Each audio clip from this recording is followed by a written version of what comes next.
Hey guys, it's your girl Shalae and I'm back today with a video all about EBT. In today's video, we're going to discuss pandemic EBT and which states have been approved for the extra $200 to $500 for the 2020-2021 school year. We also are going to talk about disaster EBT. That's right, if you don't know what I'm talking about, you definitely want to hear this. And then we're going to talk about convicted drug users that have been approved for SNAP benefits as well. So if you want to know what is going on in the lovely world of EBT, my darling, you already know what to do.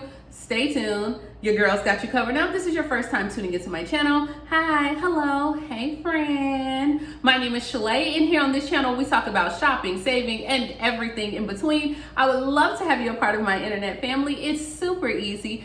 Click right down below that big old red subscribe button and you're in just like that. And while you're at it, go ahead and give me a like because you love me bringing you this EBT content each and every single time that I find out.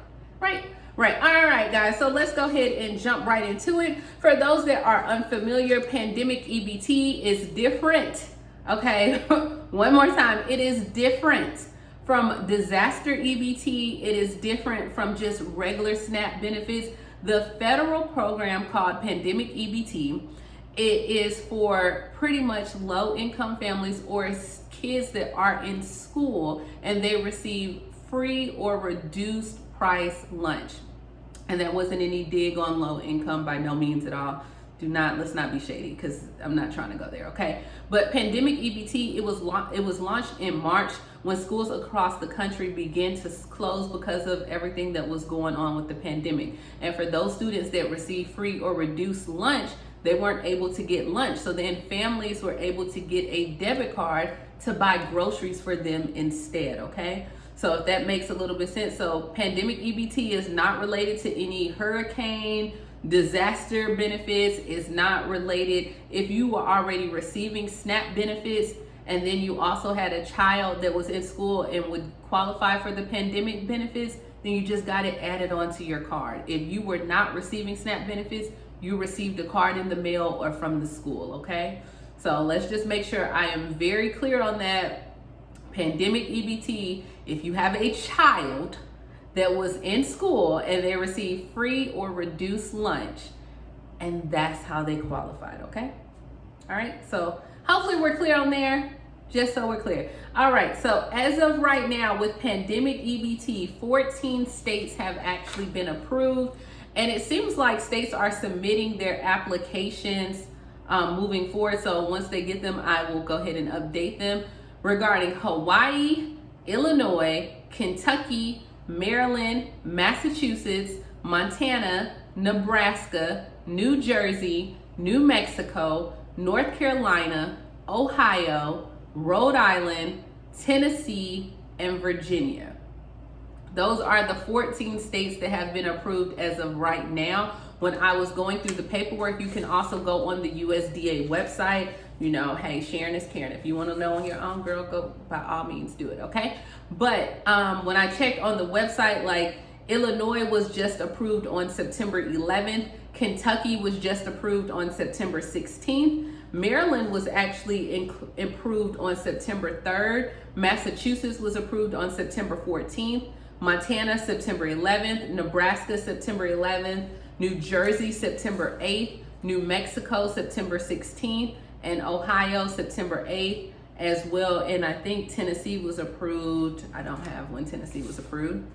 Virginia was approved September 11th. And then Rhode Island was actually approved on August 24th. Now with the pandemic EBT, as of right now, it only gives you your payment for pandemic EBT for the months of August and September. Does that make sense? So they haven't did it for the entire school year. They haven't did the increase is for August and September. So these benefits, you will receive it up until September 30th. It can be continued. I don't know how states go in and submit their information. Maybe your state is still trying to work on their approval. We haven't been approved just yet here in Alabama. I have no idea when the cards are going to arrive to you, my darling, because it didn't state that, all right? So you might want to reach out to your state or reach out to the school system. But once again, if your child does get free or reduced lunch, then, and as of right now, if your state was not called, that it could be called, and this is only for August and September, okay? Alrighty, and I wasn't being shady, y'all. Don't charge it to the game, okay? Like I wasn't. I just want to make sure everybody, because a lot of people are stating, like in the comments, they're like, well, why my state? It may be that your state hasn't, sometimes it takes things. All right, now moving right along, for disaster benefits or disaster food stamps. In order to qualify for disaster SNAP benefits, first and foremost, if you already are receiving SNAP benefits, you don't qualify. Okay, so if you already get SNAP benefits, you don't qualify for disaster SNAP benefits. SNAP recipients are not eligible for disaster SNAP benefits and should not apply. Information about SNAP benefits related to any hurricane or even pretty much the storms that they had in Iowa, including replacement benefits for food loss due to power outages, you can visit the U.S. Department of Agriculture. Now, they did announce that on September 8th, low-income Louisiana residents recovering from Hurricane Laura, you would be eligible for disaster supplemental nutrition assistance program, disaster benefits, disaster SNAPs. Now, households who are not normally eligible for SNAP benefits, you would qualify for it. You still would have to meet certain income requirements or limits, and it would have to be disaster related expenses. So I told you already, like they had 3 phases that are going on in Louisiana. The first phase had about 16 different parishes, and I named them, but some of them parishes in Louisiana, like I'm not even gonna try to pronounce, okay? But they had the first phases were 16 different parishes, and then now the second phase starts September 17th, and at that point it had like Grant, Jackson, Lincoln, Natchitoches, Ouachita, I don't know, Sabin, and Wynn parishes. So that application period opens up for September 17th for those counties or those parishes as well. So all residents, you can apply if you don't normally receive benefits. And then they have a third phase that will open up on September 23rd. So they did a first phase September 10th, second phase September 17th, and then the third phase September 23rd. And those are for disaster benefits. When it comes to California, when it comes to Iowa, honey, I don't know, okay? Don't come for me in these comments. I don't know. But you can find it on the USDA website. I love you. All right, so moving along, the Michigan Senate Committee approves for food assistance for convicted drug users. A Michigan Senate Committee approved a bill Tuesday that will allow people convicted of drug crimes, including marijuana offenses, to receive food assistance. So current state and federal laws prohibit anyone with a drug-related felony or a criminal record from receiving SNAP benefits. So Democrat Senator Jim of Flint, he said that the laws are unnecessary hurdles for people who already have served their sentences for their crimes. So at this point, he's like, hey, we need to do a national welfare reform. This legislation was passed in 1996 and has banned multiple people with drug felonies from participating in the SNAP programs. And he's like, hey, these are the people that actually need the assistance. So as of right now, Michigan is now trying to allow convicted drug users or drug sellers or whatever. Okay.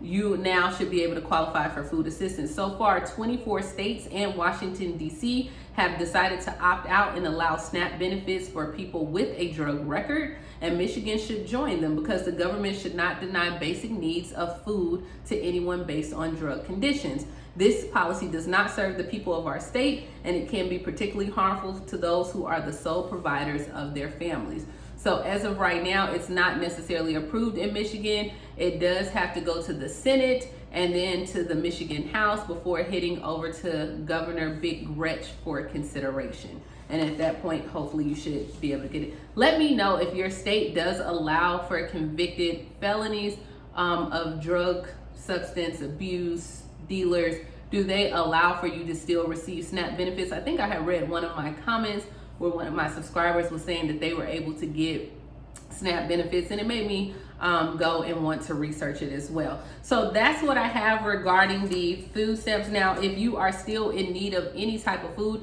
as always, you can dial from your phone 211 And if you dial 211, you can ask for any resources that they may have in your area regarding rent assistance, food assistance. You also have churches that are passing out different food items. You can check with your school. You know, that's what they have caseworkers for, guys. Like, as of right now, we're in a full pandemic. This is not a time to be ashamed. This is not a time. You got to do what you got to do. You got to feed your family.